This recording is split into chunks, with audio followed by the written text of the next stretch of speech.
밝혔습니다. 평양과 서울 방문 등을 마치고 워싱턴으로 돌아간 폼페이오 장관은 갈 길이 멀고 할 일은 많지만 우리는 진정한 진전을 이뤘다고 말했습니다.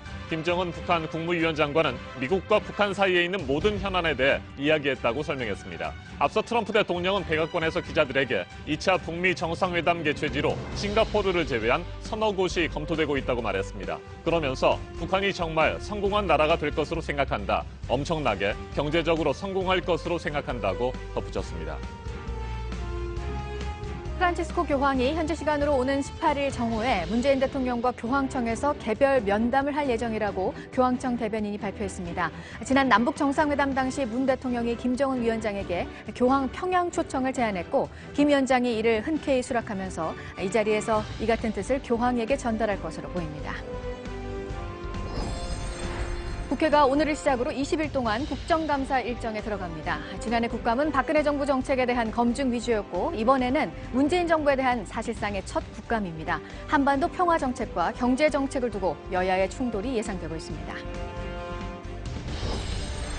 경기도 고양 저유소 화재 사고와 관련해 풍등을 날린 외국인 노동자에 대해 경찰이 신청한 구속영장을 검찰이 반려했습니다. 중대한 과실로 불을 냈다는 혐의에 대해 수사 내용이 부족하다며 영장을 돌려보낸 건데 경찰은 보완 수사 뒤 오늘 영장을 다시 신청한다는 계획입니다.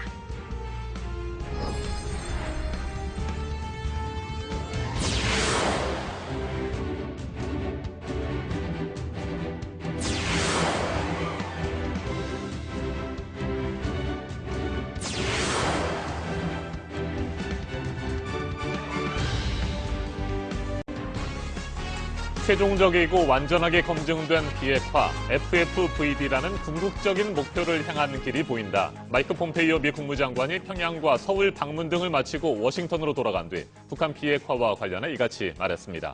평양 방문에 대해서도 진정한 진전을 이뤘다고 평가했습니다. 지난 7일 김정은 북한 국무위원장을 만나서 비핵화 방법에 대해 어느 정도 합의를 한 것으로 풀이됩니다.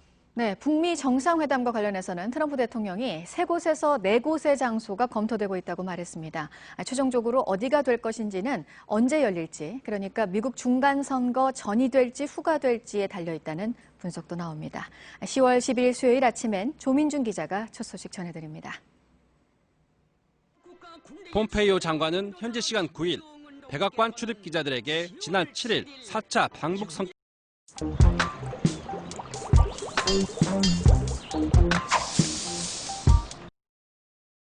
성과를 설명했습니다.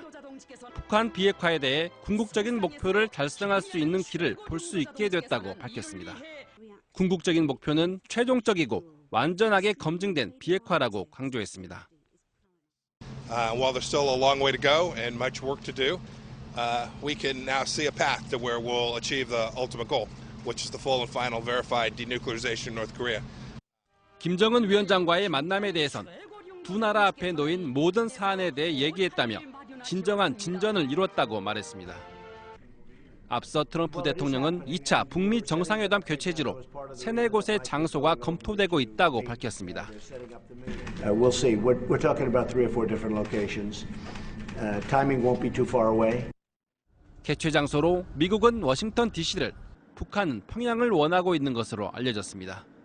시점과 관련해선 준비 상황 등을 감안할 때 물리적으로 미국 중간선거 이유가 유력하지만 북한의 비핵화 후속 조치 이행이 빨라질 경우 중간선거 이전 개최 가능성도 배제할 수 없다는 전망이 나옵니다. JTBC 조민주입니다. 김정은 북한 국무위원장이 프란치스코 교황을 평양에 초청한 사실이 뒤늦게 확인됐습니다. 지난달 평양 정상회담 당시에 문재인 대통령이 교황 초청을 제안하자 김 위원장이 흔쾌히 수락했다고 청와대가 밝혔습니다. 이성대 기자가 보도합니다. 김정은 위원장이 프란치스코 교황을 평양으로 초청했다고 청와대가 밝혔습니다. 문재인 대통령이 지난달 남북 정상회담 기간 중 백두산 천지에서 교황 초청을 제안했고 김 위원장이 교황의 평양 방문을 열렬히 환영하겠다고 말했다는 겁니다. 문 대통령은 오는 13일부터 유럽 순방길에 올라 교황청을 방문해 이 같은 의사를 전달합니다. 프란치스코 교황을 만나서는 김정은 국무위원장의 교황님이 평양을 방문하시면 열렬히 환영하겠습니다. 라는 초청의 뜻을 전달할 것입니다.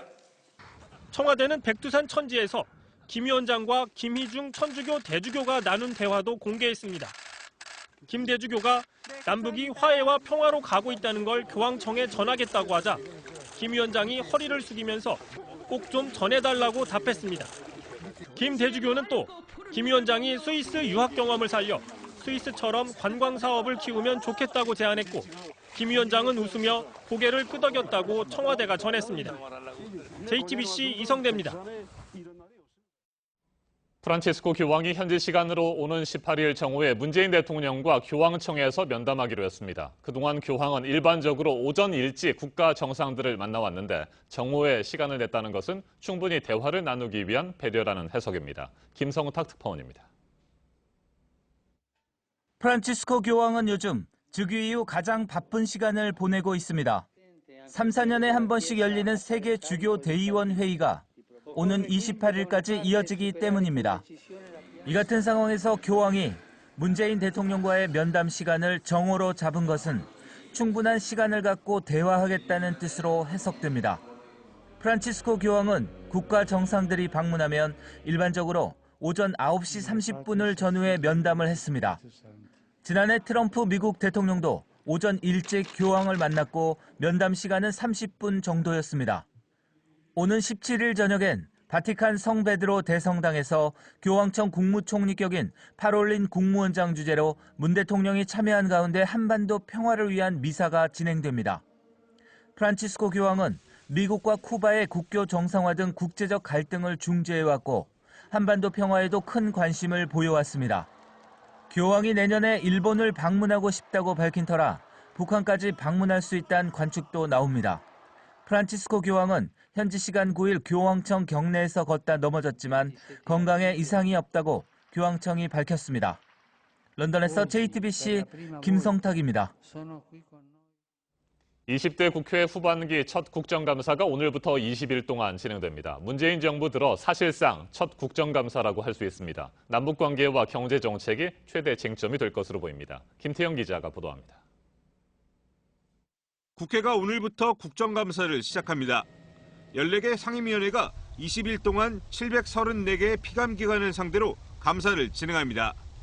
지난해 국정감사가 박근혜 정부 정책에 대한 검증 위주였다면 이번엔 문재인 정부가 추진 중인 각종 정책들이 대상입니다. 사실상 문재인 정부에 대한 첫 국감의 성격을 띨 것으로 보입니다. 더불어민주당은 평화는 경제를 국정감사 기조로 정했습니다. 올해 들어 훈풍을 타고 있는 남북관계의 지속적인 발전과 함께 민생의 중요성을 거듭 강조할 것으로 예상됩니다.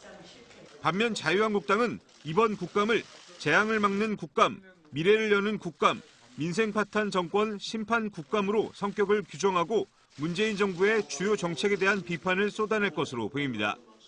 특히 악화된 경제 지표 등을 근거로 소득주도 성장 경제정책의 문제점과 한계를 짚고 남북관계에 있어선 비핵화 없는 한반도 평화체제는 불가능하다는 점을 거듭 강조할 것으로 전망됩니다.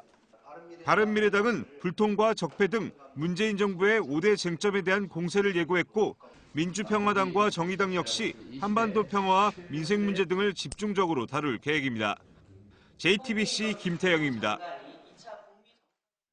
작은 풍등 하나로 국가기관시설인 저유소 탱크가 폭발했다는 경기도 고양에서 발생한 화재 사고에 대한 경찰의 잠정 결론이 나왔고요. 동네 주유소만도 못했던 이곳의 안전관리, 곳곳에 뚫려 있었던 구멍들도 드러나고 있어서 이 부분에 대한 철저한 수사가 이뤄져야 한다는 목소리가 높은 상황입니다. 풍등을 날려서 단순 실화가 아니라 중대한 과실로 불을 냈다는 혐의로 경찰이 이 외국인 노동자에 대해서 영장을 어제 신청했었는데요. 검찰이 돌려보냈습니다. 영장을 청구하기에는 수사 내용이 부족하다는 이유였습니다. 최하은 기자입니다. 경찰이 고양 저유소 화재 사고 피의자인 스리랑카 국적의 27살 A씨에 대해 어제 구속영장을 신청했습니다.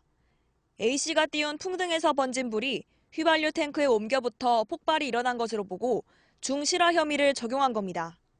경찰은 A씨가 근처에 저유소가 있다는 점을 알고 있었고 피해 금액이 43억 원에 이르는 점에 주목했습니다. 하지만 검찰은 구속영장을 일단 반려했습니다.